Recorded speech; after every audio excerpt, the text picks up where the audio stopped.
anyway, of course, definitely, it's entertaining and it's a LOL, lessons of life, I would say. Now, they said the CTC you've not seen and jumped to conclusion that you're supposed to resume plenary session tomorrow.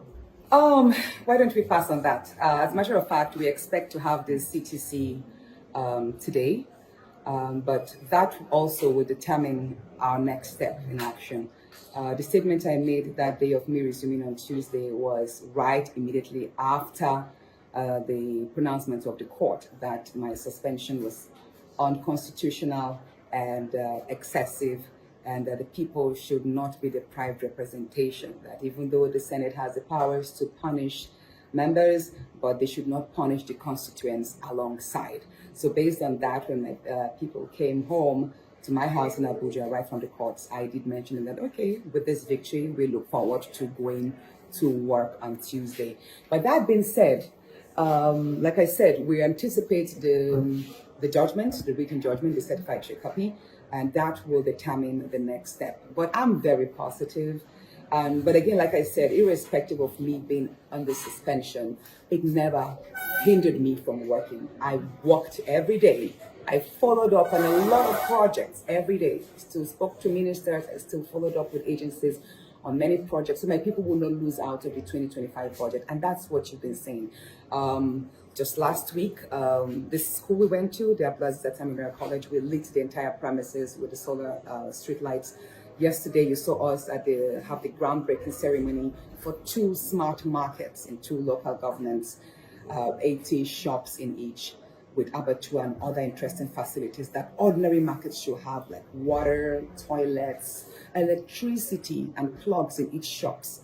Again, the bigger part of today was when we visited the same school, Abdulaziz Tamimira College, a public secondary school, one of the first in the country, to distribute 700 laptops and 700 computers to each child. And that's a big milestone in digitalizing learning. So I'm so proud that my office, the office of the Senator of Kogi Central, was able to deploy energy, network, I would say, and goodwill to bring this to our people. So at the end of the day, I don't think my people will have lost anything, even though I know that I do have a number of bills, I do have a number of motions that I cannot pass on the outside. I need to be in there to work and proceed on my numerous bills and motions. But as much as representing the people's concerns in budgetary matters, I think I'm doing quite well. I'll come back to that budgetary matters and the review, of course.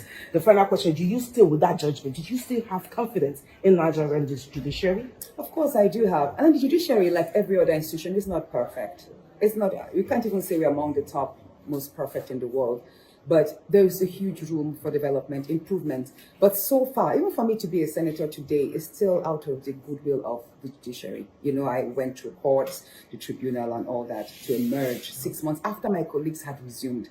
So with the recent judgments, mind you, we had 2 other judgments, 2 other cases of the federal government against me, which a number of people anticipated I'll be, locked up at the Suleja prisons. But unfortunately, one of it had me granted bail of 50 million and a surety, and the other granted me bail on self-recognition because I've never been charged with any criminal offense in the past. No, and the matter isn't one of embezzlement or of one of murder or drugs, any of these heinous offenses, So I've been a good citizen with good character, and I trust that in the future considerations of the many sessions we'll have in the courts, this will be born in the minds of the judges.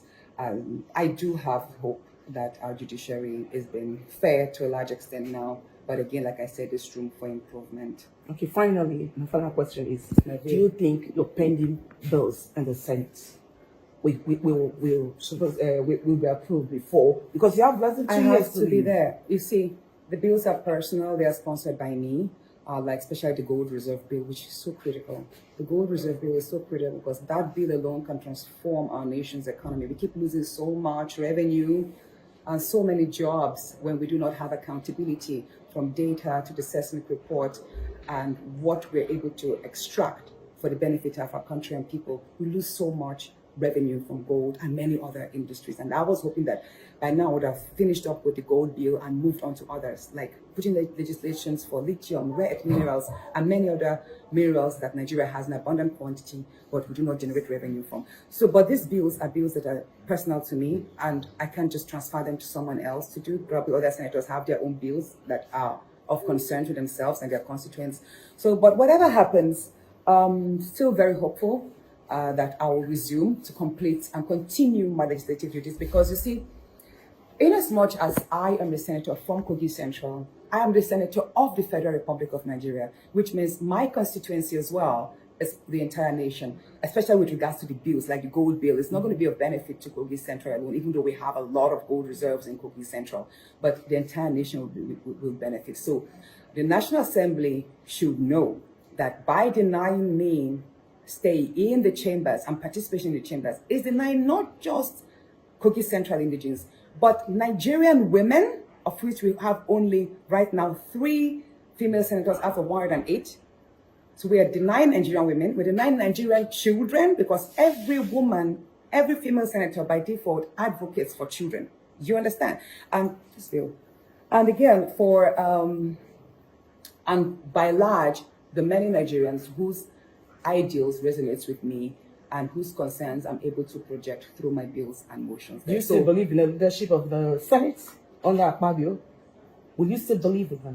Can we pass on that? Sorry, I'm using it for a program tonight, so I just Can have we to. pass on that? Let me just say this. Let me just say this. She knows what to say. I Please. She knows, believe, please. like this, I'm a first-time senator, right? But the feelers I have gotten from legislators who have been in the National Assembly, in the assemblies before this, they have credited better times in the past. So I would say that, again, there's room for growth and there's room for respect. When I say respect, on all fronts of the rules of the Senate, of respect for colleagues, and just generally. So I think if that is deployed, then we could have a healthier and safer space for every senator to operate and function in. Let me say, there's room for progress, there's room for improvement.